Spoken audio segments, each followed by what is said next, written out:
اعوذ باللہ من الشیطان الرجیم بسم اللہ الرحمن الرحیم الحمد للہ والصلاۃ علی اہلہا اما بعد قل هل یستوی الذین یعلمون والذین لا یعلمون۔ مومنین کرام 2000 یا 2001 کی بات ہے، ہمارا ایک کتاب خانے کی طرف جانا ہوا تو کسی نے ہمیں کتاب پیش کی زاد راہ کے عنوان سے، اور اس میں زیادہ تر حج کی زیارات اور حج کے اعمال ان سب کا تذکرہ تھا، اور ہم سے فرمائش بھی کی کہ اس پہ کچھ لکھ دیں۔ تو ہمیں وہ کتاب بہت اچھی لگی، ہم نے لکھ دی۔ تو ہم نے پوچھا کہ کون ترتیب دے رہا ہے، تو معلوم ہوا کہ کوئی رضا مرچنٹ صاحب ہیں، اور اپنے والدین کے ایصال ثواب کے لیے وہ یہ کام انجام دے رہے ہیں، اور اس کو مفت تقسیم کرنا چاہتے ہیں حاجیوں کے درمیان یا زائرین کے درمیان۔ مجھے بہرحال بہت خوشی ہوئی کہ بہت اچھا کام، اور وہ بھی اپنے مرحومین کے عنوان سے۔ پھر آہستہ آہستہ معلوم ہوا کہ جناب وہ زاد راہ ٹرسٹ بنا، اور پھر زاد راہ پروڈکشن کے نام سے اب جو کام ہو رہا ہے، تو میں حیران ہو گیا کہ نیک کاموں میں پروردگار عالم کتنی برکت دیتا ہے اور کس طرح سے برکت دیتا ہے، کہ اب جو کام ہو رہا ہے، میں مومنین سے گزارش کروں گا کہ بہت توجہ سے میری بات کو سنیں۔ دیکھیے، آج جس مشینی دور میں ہم داخل ہو چکے ہیں نا، اس میں کتاب کی اہمیت ختم ہو گئی۔ کیا مطلب ہے میرا کہنے کا؟ کہ کتاب ہمیشہ کتاب ہی رہے گی، یہ نہیں کہ مطلب اب کتاب کی ضرورت نہیں رہی، نہیں، لیکن لوگوں کے سامنے لوگوں کی ضروریات کے مطابق ہوا یہ ہے کہ لوگوں کو جو معلومات چاہیے ہوتی ہیں فوراً وہ نکالتے ہیں، اپنا کمپیوٹر نکالتے ہیں یا لیپ ٹاپ نکالتے ہیں یا فون نکالتے ہیں، اس پہ گوگل سرچ کرتے ہیں، یہ کرتے ہیں وہ کرتے ہیں، سب چیز ان کو میسر آ جاتی ہے۔ میرا کہنے کا مطلب یہ ہے کہ یہ کسی بھی وقت ظاہر ہے کہ کتاب کی اہمیت کبھی کم نہیں ہوگی، الکتاب الکتاب ہے۔ لیکن موجودہ دور میں جب کالج، اسکولز، یونیورسٹیز، وہاں پر بھی لوگوں کو پڑھنے کے لیے ان آلات کی ضرورت ہے۔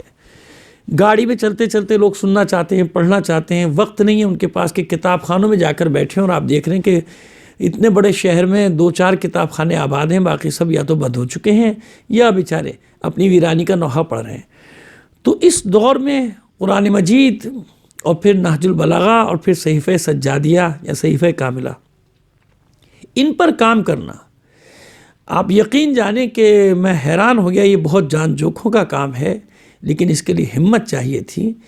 کہ اس کی قرآن مجید کی تلاوت، اور تلاوت بھی الحمدللہ ایسی پرکشش آواز کے ساتھ کہ انسان چاہے تو گاڑی میں بیٹھے صرف تلاوت سن رہا ہے، پھر اس کا ترجمہ انگریزی کا بھی، اردو کا بھی، پھر اس کے موضوعاتی نکات، یہ سب ایک اتنی سی کہتے ہیں جادو کی ڈبیا میں آ گیا۔ وہ ہم کہتے تھے کہ حدیث جو بیان کی جاتی تھی تو ہم ظاہر ہے کہ اس لیے تصدیق کرتے ہیں کیونکہ معصوم کا کلام ہے، لیکن آج کا زمانہ ثابت کر رہا ہے کہ مولا عارفان نے جو فرمایا تھا انا النقطۃ التی تحت الباء، میں وہ نقطہ ہوں جو با کے نیچے بیٹھا ہوا ہے، یعنی جب تک وہاں سے داخل نہیں ہوگے قرآن مجید کسی کی سمجھ میں آنے والا نہیں۔ اور اب ہم دیکھ رہے ہیں کہ واقعی سائنسی طور پہ بھی یہ بات ثابت ہوتی جا رہی ہے کہ ایک نقطہ، ایک ڈاٹ وہ چل رہا ہے کمپیوٹر پہ، اور وہ ایک ڈاٹ جو ہے وہ پوری دنیا کو کھولتا چلا جاتا ہے، وہ ایک ڈاٹ، ایک نقطہ۔ تو ہمارے برادران نے اتنا عظیم یہ کام کیا ہے کہ اتنی سی USB جو آپ اپنے جیب میں ڈالیں، اس میں قرآن مجید ترجمے کے ساتھ، تلاوت کے ساتھ، اس میں نہج البلاغہ انگریزی ترجمے کے ساتھ، اردو ترجمے کے ساتھ، اس میں نہج البلاغہ ویڈیو بھی ہے، اس میں نہج البلاغہ آڈیو بھی ہے، صحیفہ سجادیہ آپ کو دعائیں چاہیے، اس کی فہرست، اس کا عربی متن، اس کا اردو ترجمہ، یہ تمام چیزیں اتنی سی ایک ڈبیا میں، جادو کی ڈبیا ہی کہیں گے ہم تو اس کو، USBs 3 USBs اب میں آ جانا، یہ کارنامہ ہے، بہت بڑا کارنامہ ہے، تاکہ کہیں بھی انسان ہو بڑی موٹی موٹی کتابیں نہ لے جا سکے۔ تو زاد راہ پروڈکشن نے جو یہ تمام چیزیں ہیں، آپ دیکھ رہے ہوں گے جو میں آپ کے سامنے بیان کر رہا ہوں، تو ان کا سارا ایڈریس بھی آ رہا ہوگا، ان کے ویب سائٹ بھی آ رہی ہوگی، ان کے فون نمبر بھی آ رہے ہوں گے۔ میری گزارش ہے کہ ان لوگوں نے محنت کی، اور یہ تجارتی ادارہ نہیں، اسی لیے میں بات کر رہا ہوں، یہ کمرشل نہیں ہے۔ 2500 روپے اگر ان کی لاگت ہے تو 1200 روپے میں دے رہے ہیں، صرف اس لیے کہ گھر گھر میں یہ پہنچ جائے۔ بچے جہاں آپ ان کو دوسری چیز نہ معلوم کیا کیا چیزیں لے کر دے رہے ہیں، ایک 1200 روپے میں آپ یہ 3 USBs